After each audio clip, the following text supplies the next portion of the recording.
Hello बच्चों, let's see this question.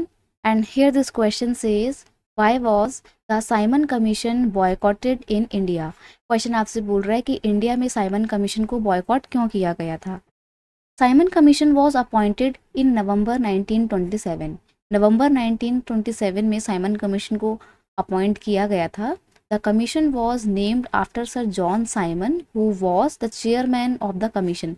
अब इस कमीशन को इसके जो चेयरमैन थे कमीशन के, वो सर जॉन साइमन थे और उन्हीं के नाम पर इस कमीशन का नाम पड़ गया Simon commission. This commission was appointed by British government to suggest the need for further constitutional reforms. यानी कि आगे जाके संविधान में कौन कौन से सुधार लाने हैं, इंडिया की क्या क्या ज़रूरतें हैं, इन सब के सजेशन लेने के लिए ही ब्रिटिश गवर्नमेंट ने इस कमीशन को अपॉइंट किया था. The commission had 7 British member.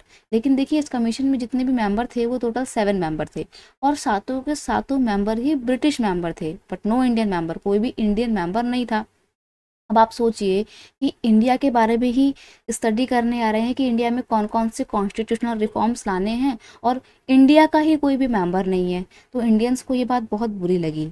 This was seen as deliberate move to insult the self respect of Indians. Indians को लगा कि ये ब्रिटिश गवर्नमेंट ने जानबूझकर किया है, हमारी इंसल्ट करने के लिए. ब्रिटिश गवर्नमेंट ये दिखाना चाहती है कि हम लोग इतने भी केपेबल नहीं हैं कि अपने कंट्री में इम्प्लीमेंट होने वाले कॉन्स्टिट्यूशन में रिफॉर्म्स को सजेस्ट कर सकें. That is why when the commission came to India people greet it with Simon go back. इसलिए जब 1928 में इंडिया में जब ये आता है साइमन कमीशन, सबसे पहले मुंबई में ही आता है, तो लोगों ने इसका बिल्कुल भी स्वागत नहीं किया. लोगों ने इसको कंडेम किया और जब ये आया तो लोगों ने नारे लगाए, गो बैक साइमन, यानी कि साइमन साइमन लौट जाओ, और ब्लैक कलर के फ्लैग दिखाए, यानी कि काली झंडियाँ दिखाकर इसको पूरी तरीके से बॉयकॉट करने की कोशिश की.